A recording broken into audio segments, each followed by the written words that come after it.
Pakistan cricket team के बल्लेबाज Umar Akmal Pakistan team में वापसी के लिए तगोदो कर रहे हैं। गो के उनका तरीक़ेकार बिल्कुल अलग और गलत भी है, लेकिन अब उनकी जानिब से उनकी बीवी खोलकर सामने आई हैं और बड़ा इंकशाफ किया है कि कौन है जो कि उमर अकमल का रास्ता रोक रहा है। और एक बड़ा दावा ये भी किया है कि एवरेज में और स्ट्राइक रेट में कोई भी उमर अकमल जैसा पैदा ही नहीं हो सका। पाकिस्तान क्रिकेट बोर्ड एक भी खिलाड़ी ऐसा पैदा नहीं कर सका। 10 साल का कैरियर हो पाकिस्तान के साथ, ठीक है, और वो आपके लिए इतने इंटरनेशनल मैचेस जीता हो, और अगर आप उसकी आज की एवरेज भी निकाल ले, 6-7 साल क्रिकेट की टीम से बाहर रहने के बावजूद भी आपके मिडिल ऑर्डर में अभी तक ऐसी कोई एवरेज नहीं है। आप कोई अभी ऐसा बंदा पैदा नहीं कर सके हैं या सेटल नहीं कर सके हैं जो उमर अकमल जितनी, जिसका स्ट्राइक रेट और रन रेट और सारा कुछ हो। और उसके अलावा दीगर बहुत सारी बातें की हैं। आज़म खान के हवाले से बात की है कि जब फिटनेस टेस्ट पर उमर अकमल को ड्रॉप किया जा सकता है तो फिर आज़म खान किस वजह से खेल रहे हैं। उनकी फ़िटनेस का जो मयार है वो सबके सामने है। तो ये तमाम चीज़ें हैं जिसके ऊपर बात करनी है। और ये इंटरव्यू एक यूट्यूब चैनल पर दिया है उमर अकमल की वाइफ ने। उनका ये कहना है कि उमर अकमल की जो सबसे बड़ी उनके साथ ज़्यादती हुई है वो ये कि जब उनके ऊपर क्लॉज लगे कि वो जो स्पॉट फिक्सिंग या मैच फिक्सिंग की जो किसी ने अप्रोच की थी वो रिपोर्ट नहीं कर सके। और इसकी वजह से कई ऐसे और प्लेयर्स हैं जो सेम क्लॉज यानी कि सेम जुर्म के मुरतकब हुए, उनको सिर्फ मामूली सज़ा देकर छोड़ दिया गया। और उमर अकमल को लंबा लटकाया गया, 3 साल की पाबंदी लगी, फिर 1.5 साल की गई। उमर अकमल जब आलमी अदालत में गए फिर अपनी सज़ा माफ़ करवाई, लेकिन उसके बावजूद जब उमर अकमल को कोयटा ग्लैडिएटर्स ने मांगा कि उन्हें, क्योंकि वो क्लियर हो चुके हैं इसलिए उन्हें PSL में वो चाहते हैं, लेकिन पाकिस्तान क्रिकेट बोर्ड ने उनका रिहेबिलिटेशन जो प्रोग्राम है वो 6 माह तक खींच दिया। हालांकि ये 1 हफ़्ते में भी मुमकिन था, ये जल्दी हो सकता था, ये कहना था उमर अकमल की वाइफ का। और उसके अलावा जो सबसे अहम बात है वो ये कह रहे हैं कि मिडल आर्डर में या मिडल ओवर्स में उमर अकमल जैसा खिलाड़ी पाकिस्तान टीम के पास है ही नहीं। और इसके साथ साथ ये भी दावा किया कि स्ट्राइक रेट में और एवरेज में कोई भी उनके बराबर नहीं है।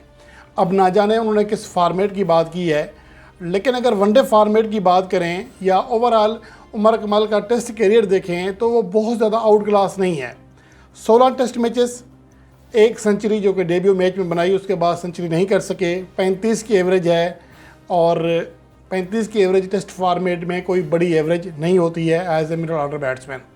वनडे फार्मेट में 121 मैचेस की 110 इनिंग्स खेली, 34 की एवरेज रही, 86 का स्ट्राइक रेट रहा। कोई आउट क्लास अदाद शुमार नहीं है, 2 सेंचुरियाँ और 20 फिफ्टियाँ। इसके अलावा T20 फार्मेट में 84 मैचेस खेले, 26 की एवरेज रही है, 122 का स्ट्राइक रेट है। तो ये स्ट्राइक रेट भी किसी भी तरह बड़ा स्ट्राइक रेट नहीं है। लेकिन अहम चीज़ ये भी है कि आखिरी जो 15 वनडे मैचेस खेले थे पाकिस्तान के लिए उमर अकमल ने, उनमें वो एक भी 50+ इनिंग्स नहीं खेल सके थे। गो के आखिरी चंद इनिंग्स बेहतर थी। एडलीड में जो कि मुश्किल कंडीशंस होती हैं वहाँ पर 46 रन किए 40 गेंदों पर, फिर 50 गेंदों पर 48 रन किए शारजा के मकाम पर ऑस्ट्रेलिया के ख़िलाफ़। इसके अलावा 36 रन किए 46 बॉलों पर ऑस्ट्रेलिया ही के ख़िलाफ़। और जब वो अपना आखिरी मैच खेले थे वो भी ऑस्ट्रेलिया ही के ख़िलाफ़ था दुबई के मकाम पर, जिसमें वो 43 रन करने में कामयाब रहे थे 44 बॉल्स पे। उसके बाद उन्हें ड्रॉप कर दिया गया।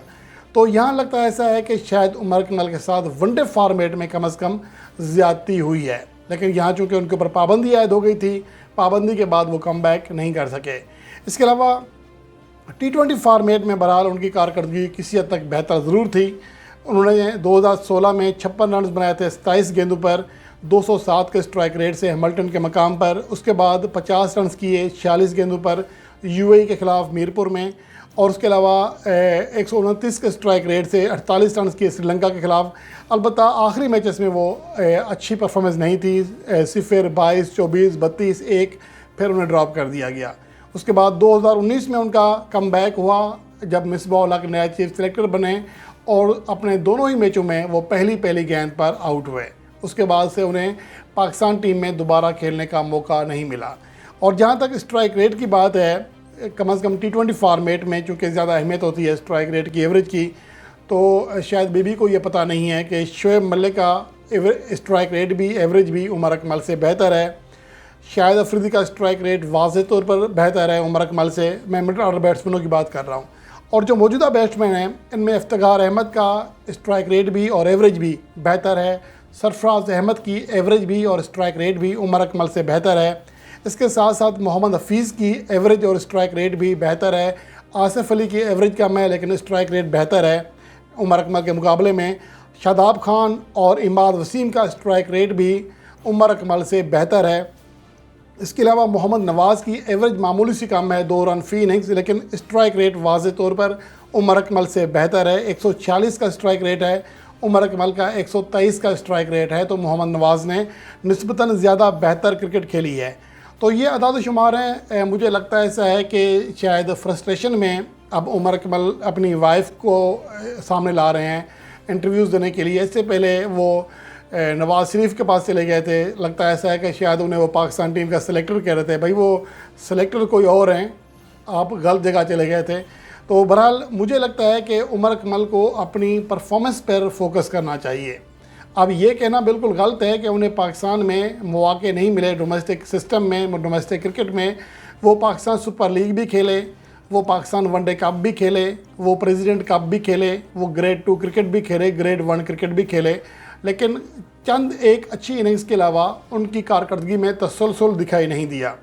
जबकि जब आपके पास आपके मिडल ऑर्डर में और ऐसे खिलाड़ी हों जो परफॉर्मेंस दे रहे हों, जैसा कि मैंने बताया, एक लंबी फहरिस्त बताई कि ये कम से कम स्ट्राइक रेट में उमर अकमल से बेहतर हैं, एवरेज में और इसके साथ साथ उनकी कारकर्दगी में जो तसलसल है उसमें भी बेहतर हैं।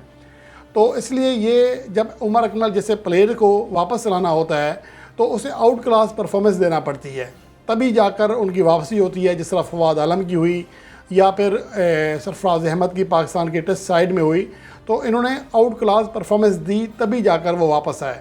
तो उमर अकमल को सोचना पड़ेगा कि किसी के पास जाने से या इंटरव्यूज़ देने के बजाय अगर वो अपनी परफॉर्मेंस पर तवज्जो दें तो शायद उनकी वापसी का रास्ता निकल सकता है, जो कि मेरे ख्याल में अब किसी हद तक बंद हो चुका है। और दूसरी बात यह है कि मकाफ़ात अमल भी होता है।